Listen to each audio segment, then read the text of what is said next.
문재인 대통령께서 지난 5일 새해 첫 국무회의에서 다음 달부터는 백신 치료제를 통해 보다 본격적인 대응이 가능할 것이다라고 말씀하셨습니다. 치료제가 상용화된다면 대한민국은 방역, 백신, 치료제 세 박자를 갖춘 코로나 극복 모범 국가가 될 수 있다라고 말씀하셨습니다. 이렇게 되면 얼마나 좋겠습니까? 치료제를 개발이 되었다면 얼마나 좋겠습니까? 대통령께서 현실을 정확히 보고받으시고 판단하시는지 의문이 듭니다.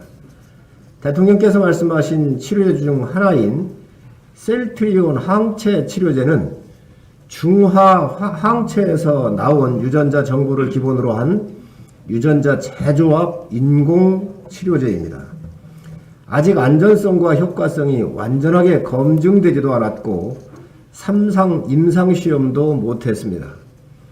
국민들에게 아직 과학적으로 검증되지도 않은 꿈을 갖도록 대통령께 조언한 참모는 누구입니까? 청와대에 묻습니다. 치료제의 개발이 어디까지 와 있으며 지금까지 개발하면서 얻은 과학적 근거와 불확실성 정보 그리고 임상시험 방법과 결과를 투명하게 밝혀주시기 바랍니다. 방역은 과학이어야 합니다. 검증된 실효성이 있어야 합니다. 대통령께서 말씀하신 내용이 이리 부실해도 되는 것입니까? 치료제는 과학적 결과만 신뢰할 수 있습니다. 치료제가 곧 나올 것처럼 대통령을 속인 자가 누구인지 밝혀주시고 거짓 보고나 성급함으로 국민을 속였다면 책임을 반드시 물어야 합니다. 대통령께서는 백신도 다음 달부터 본격적인 대응이 가능할 것이라고 하셨는데 어떻게 다음 달부터 가능하다고 하는 것입니까? 정부는 단 한 번도 백신의 구체적인 공급 시기와 양, 접종 일정을 공개한 적이 없습니다. 제약사들이 비공개를 요청했다고 하는데 지금 백신을 확보한 다른 나라들은 수급 계획과 계약 내용을 공개하고 있습니다. 일본은 상반기까지 4천만 회분, 3, 4분기 1,000만 회분을 모더나 백신으로 접종을 하고 6월까지 1억 2천만 분을 화이자 백신으로 접종한다고 구체적으로 발표했다고 합니다. 우리는 왜 못합니까? 인도 시기, 공급량, 구매 가격에 관한 기본 정보를 요구하는 게 정쟁입니까? 기업의 영업비밀입니까?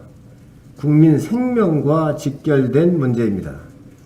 코로나19 발생 이후 정부는 K방역 자랑과 홍보를 통해 재미를 봤습니다. 모든 책임을 신천지 탓, 광복절 집회 탓으로 돌리는 데 성공하며 국민을 속여왔지만 이제 더 이상 속을 국민은 없습니다.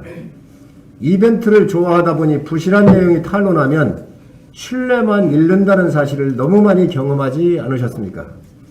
문재인 정부는 성공한 정책 하나가 없다는 걸 모르는 국민이 없습니다.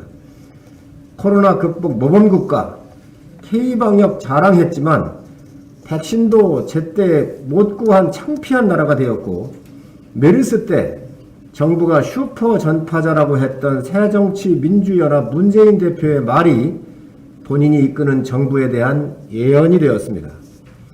8.15 집회 참석자들을 살인자라며 오만의 핏대를 세웠던 비서실장은 동부구치소를 예측했었던 참으로 용한 점쟁이였습니다. 올해는 문 대통령 임기의 사실상 마지막 해입니다. 올해만큼은 진실하게 일을 해주십시오. 쇼가 아닌 일로서 마무리하시고 국민 성원에 보답하시기 바랍니다.